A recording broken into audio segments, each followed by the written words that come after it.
آج ہم تحریک تحفظ یعنی پاکستان کے جتنے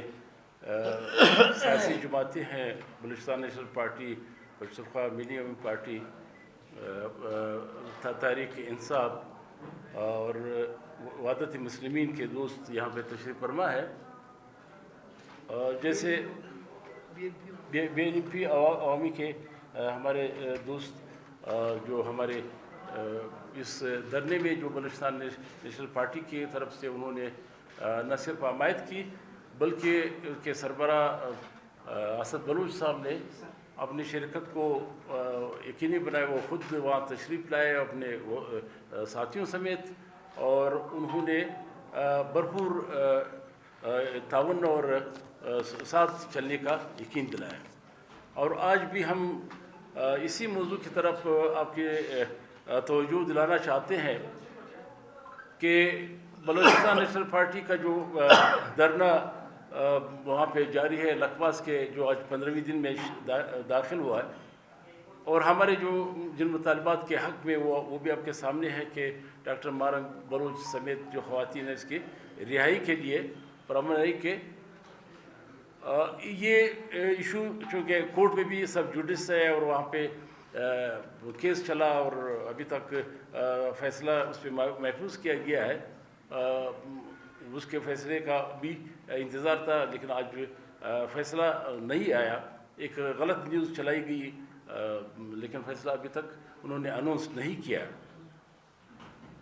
بلوچستان نیشنل پارٹی سمیت جو ہماری جتنے ساتھی یہاں پہ دوست پارٹیاں عام خیال پارٹی یہاں پہ تشریف فرما ہے، ہمارے اس جو لانگ مارچ تھا جو 28 تاریخ سے وہاں روانہ ہوا، اس کے بعد جس طرح راستہ روکا گیا 6 تاریخ کو پھر جو ہے ہمیں اعلان کیا گیا تھا پارٹی نے کہ ہم کوئٹہ کی طرح روانہ ہوں گے. فورسز کے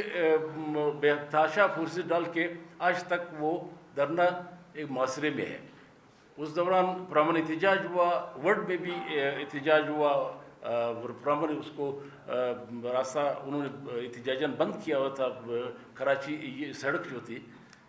ایک پرامن ساتھی، جس طرح آپ نے دیکھا کہ ورکروں پہ ایف سی نے اور اس کے دوسرے فورسز نے گولیاں چلائی. سامنے اس میں 4 شدید زخمی ہوئے تھے، دیگر بھی زخمی تھے. 4 جو اس کے کراچی شفٹ کیے گئے تھے، اس میں ایک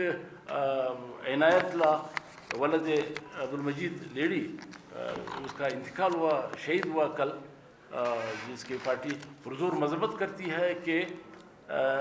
گورنمنٹ کی اس روش سے کہ جس طرح طاقت کے بل بوتے پہ ہمیشہ ہم نے کہا ہے کہ بلوچستان کا مسئلہ ایک سیاسی مسئلہ ہے اور یہ سیاسی طریقے سے حل ہوگا. کسی بھی قوت کو ہم آپ خود سمجھیں کہ اگر اس کو طاقت سے حل کرنے کی کوشش کی گئی، جو 74 سالوں میں طاقت کے ذریعے حل نہیں ہوا، یہ مزید خراب ہوگا، یہ حل نہیں ہو سکے گا. نفرتیں بڑھیں گی جس طرح آج نفرتیں انتہا کو پہنچی ہے، اور نوجوان پرامن جمہوری سیاسی اس سے متنفر ہو کے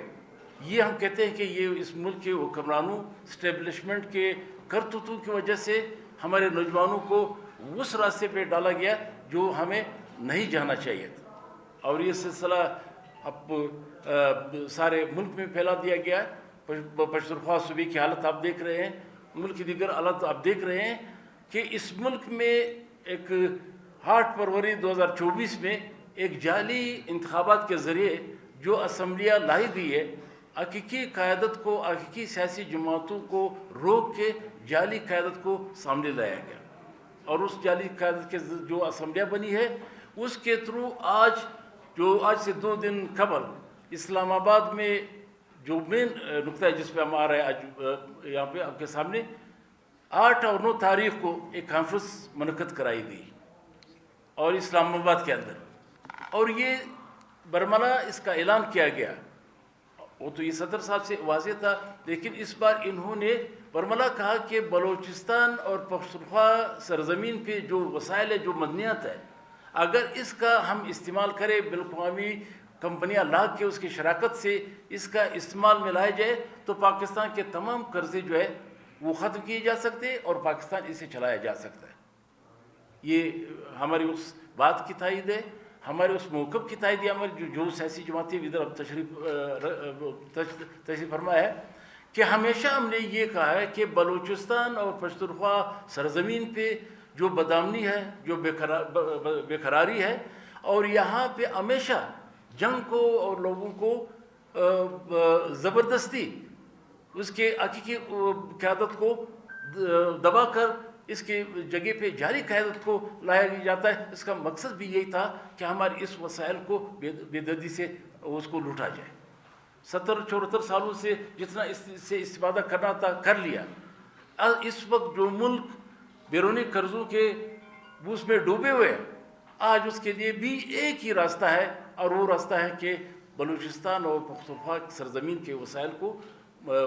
مدیات کو نکال کے ان قرضوں سے اپنے اس کو چھڑایا جائے اور اس ملک کو چلایا جائے۔ لیکن ہم نے ہمیشہ یہی کہا کہ یہ ملک ایک فیڈریشن ہے اور اس کے فیڈریٹنگ یونٹس ہیں، اور پاکستان میں جو اس وقت آئین جس کا دعویٰ یہ کرتے ہیں، کانسٹیٹیوشن آف پاکستان، یہ ہر قوم کو، ہر صوبے کو، ہر فیڈریٹنگ یونٹس کو انہوں نے یہ اختیار دیا ہے کہ ان کے سرزمین پہ جو بھی وسائل پیدا ہوتے ہیں ان کے پہلے مالک وہ فیڈریٹنگ یونٹس ہیں۔ لیکن اس سے بدقسمتی سے اس ملک میں روش یہ رکھا گیا، روش یہ اختیار کیا گیا ہے کہ فیڈریٹنگ یونٹس کے لوگوں کو وہ محروم رکھ کر اس کے وسائل کو لوٹ کر کے اسلام آباد اور پنجاب کو آباد کرنے کی کوشش کی گئی، جس کے نتائج آج ہمارے اور آپ سب کے سامنے ہیں۔ تو آج بھی ہم کہتے ہیں کہ جو بھی اسمبلیاں انہوں نے بنائی 8 فروری کے جعلی الیکشن کے ذریعے، ہم کہتے ہیں یہ متنازع اسمبلیاں ہیں۔ یہ اسمبلی یہ اختیار نہیں رکھتی کہ یہاں کے قوموں کے وسائل پہ یہ فیصلے دے سکے۔ آج ہم یہ کہتے ہیں کہ ہماری واضح موقف ہے کہ اس جعلی اسمبلی کے ذریعے، اس جعلی پارلیمنٹ کے ذریعے کوئی بھی فیصلے مسلط کیے گئے، پشتونخوا اور بلوچستان کے عوام اس کے پابند نہیں رہیں گے، اور ہم اس کو کبھی تسلیم نہیں کریں گے۔ ہم اپنے وسائل کے، یا کی سرزمین کے وسائل کے مالک اس سرزمین کے لوگوں کو سمجھتے ہیں، جو تاریخی طور پہ ہزاروں سال اس سرزمین پہ آباد ہے۔ اور ساتھ ہی ساتھ جس طرح میں نے جعلی قیادت کی بات کی کہ یہاں پہ بدقسمتی اس ملک میں یہ رہی ہے کہ اسٹیبلشمنٹ کا رویہ ہمیشہ یہ رہا ہے کہ انہوں نے حقیقی قیادت پہ الزامات لگا کر لوگوں سے دور کرنے کی کوشش کی گئی، لیکن عوام ہمیشہ اپنی اصل قیادت کے ساتھ رہی ہے۔ آپ جعلی طریقے سے جس نے 3 دن سے ووٹ بھی نہیں دیے، اپنے اسمبلی میں تو پہنچا دیا، لیکن عوام کے دلوں میں جو حقیقی اپنی قیادت کے ساتھ جو وابستگی ہے اس کو کیسے ختم کیا جا سکتا ہے؟ کل بھی جس طرح آپ نے دیکھا کہ ایک طرف جو ہماری ایک پرامن مارچ ہے، آج بھی 15 دن سے پارٹی قائد اس دھرنے میں خود تشریف فرمائے اپنے ہزاروں کارکنوں کے ساتھ، اور اس کا راستہ روک کے انہوں نے ایک دن بھی یہ کوشش نہیں کی کہ وہ زبردستی کر کے خون ریزی کا یہاں پہ بازار گر کرے۔ حالانکہ حکمرانوں کی بار بار اشتعال دلانے کے باوجود پارٹی نے یہ کوشش کی کہ اپنے جمہوری اصولوں کے ساتھ چلے، اپنی جمہوری سیاست کے ساتھ چلے۔ آج کل بھی آپ نے دیکھا کہ ایک ڈمی قیادت کو یہ جس طرح اس کے سامنے لا کے، پریس کے سامنے، آپ لوگوں کے سامنے لا کے جو الفاظ، جو زبان استعمال کی گئی ہے وہ آپ نے سنی۔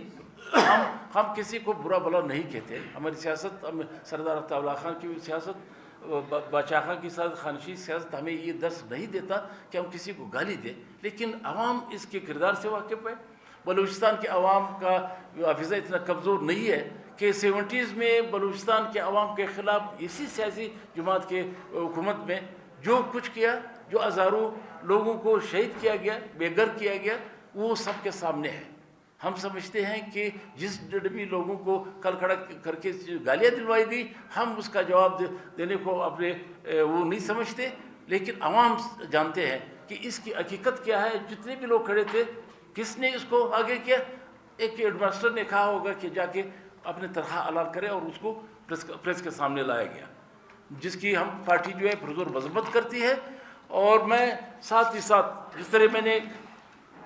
حقیقی قیادت کی بات کی کہ